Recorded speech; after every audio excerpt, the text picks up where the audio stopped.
considération. Mais après, voilà, c'est une considération qui est faite, ça coûte beaucoup moins cher de la mettre dans un industriel, mais sans forcément toujours tenir compte des conséquences que ça peut avoir pour les gens qui vivent de l'an, pour ceux qui veulent visiter.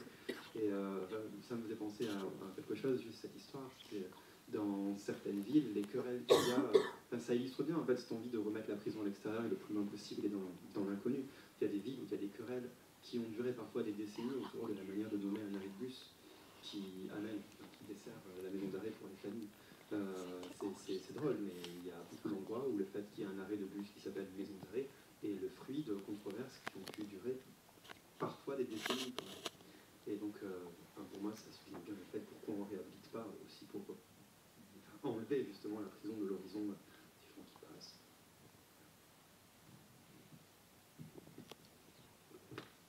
Vous avez parlé des élus qui sont en général hostiles à l'implantation d'une prison. Pensez-vous que ce soit dû aux politiques ou aux politiques cherchant à être élus et aux électeurs? Enfin, où est la poule, où est l'œuf, quoi? Est-ce que si on faisait un sondage dans la population, est-ce qu'il y aurait un grand hurrah, venez, on veut une prison en face de chez nous, quoi? Pareil qu'un camp de Rome, quoi. Chez les autres, d'accord, on est fous, on est un peu humains quand même sur les bords, mais pas chez nous. Pas chez moi, pas chez moi. Il y aurait sans doute la même réaction de la population, c'est bien. Après, je vais parler des élus locaux. Oui, parce que c'est des décideurs. décideurs. La responsabilité, mais c'est parce que c'est eux qui interviennent dans le. Oui, dans le débat, qui décident. Mais est-ce qu'ils décident pour être élus ou est-ce qu'ils décident Et encore une fois, il y avait une étude qui était assez intéressante en 2009 sur ça. C'était une thèse d'un géographe.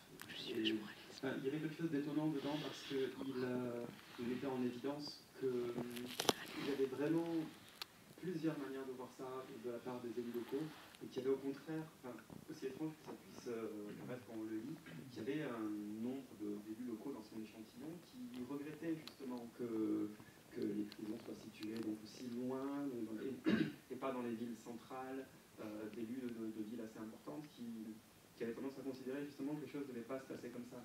Donc là, il y a peut-être...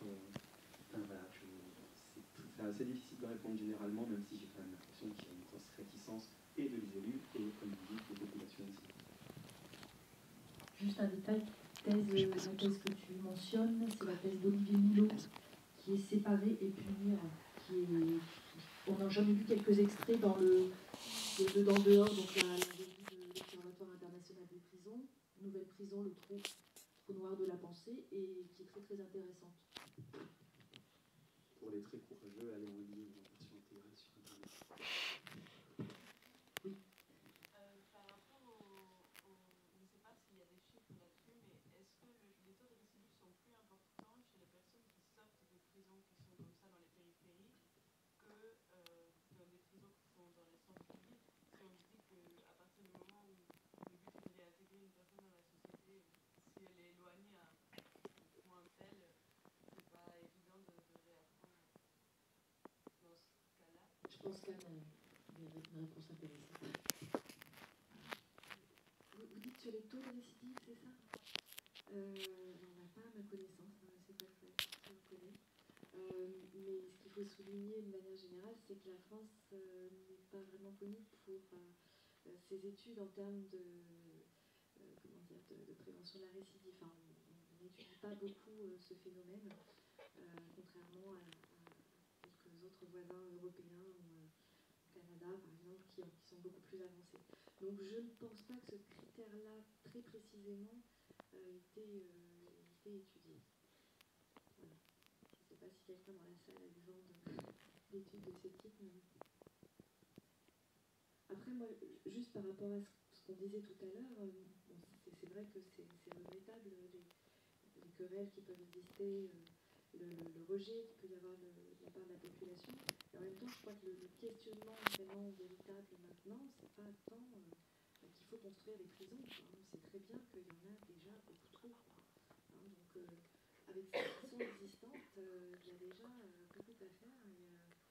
Et ce sur quoi il faut vraiment se focaliser, c'est le développement d'alternatives c'est au développement d'autres réponses à des problèmes, certes, qui peuvent à l'heure actuelle trouver un traitement pénal, mais qui pourraient trouver un autre traitement social, médical, et puis des peines qui existent dans d'autres pays et qui ont montré une plus grande efficacité en termes de lutte, enfin de prévention de la récidive. Donc voilà, les prisons, ça coûte extrêmement cher. C'est pas vraiment, en sens, la priorité.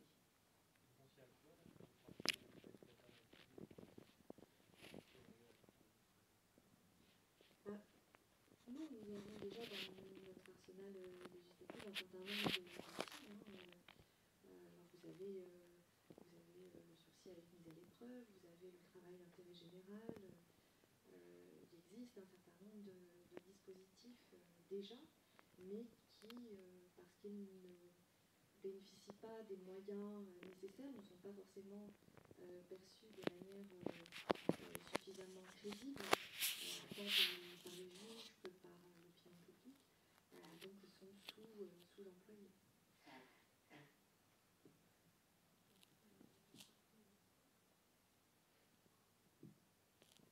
Pardon ? Oui, le bracelet électronique. Enfin, c'est un peu, à l'heure actuelle, c'est un peu la seule alternative sur laquelle on mise, mais il y a tout plein d'autres choses aussi.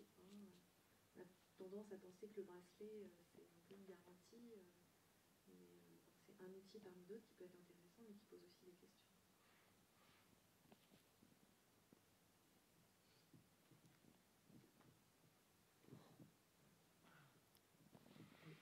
Je vais revenir sur le fait que l'établissement pénitentiaire est situé au centre-ville. Et avant de voir ce documentaire, j'étais persuadé qu'il fallait lutter contre l'isolement des établissements pénitentiaires. Justement, ne serait-ce que pour les familles, pour se rendre au parloir, ce serait plus simple. Mais en regardant ce documentaire, j'ai l'impression que c'est plutôt une frustration pour les détenus. Donc certes, c'est un point positif pour la population à l'extérieur, mais pour les détenus, c'est la frustration, ne serait-ce que par le marché, les odeurs dont il parlait à plusieurs reprises. Et le bruit des klaxons. Et donc moi,